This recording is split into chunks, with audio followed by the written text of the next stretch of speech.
The historical labeling of women as witches and the subsequent persecution they faced, including being burned at the stake, can be traced to a complex interplay of social, religious, and cultural dynamics during the late medieval and early modern periods.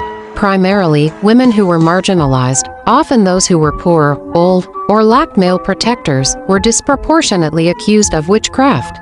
This persecution was fueled by the prevailing beliefs of the time that labeled individuals who defied societal norms or possessed knowledge of herbal remedies as threats to the established order, particularly against a backdrop of religious fervor and superstition. Such accusations were often more about power and control than about actual maleficence. Joan of Arc, while famously burned at the stake, was not a witch in the traditional sense. She was a peasant girl who claimed to receive divine visions directing her to support Charles VII and drive the English out of France during the 100 Years' War. Ultimately, her conviction and execution were politically motivated, stemming from her significant influence and the threat she posed to the English and their allies.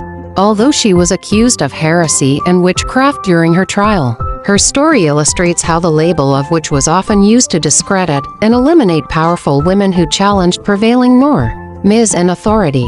In popular imagination, witches are often depicted as old women with green skin and warts, flying around on broomsticks, a caricature that oversimplifies the reality. In truth, the archetype of the witch was more about societal fear of feminine power and knowledge, particularly knowledge that was perceived as esoteric or threatening to patriarchal structures.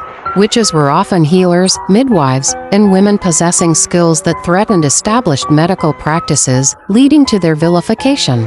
Thus, the historical context of witch hunts reveals deep-seated anxieties about gender, control, and the consequences of challenging societal norms.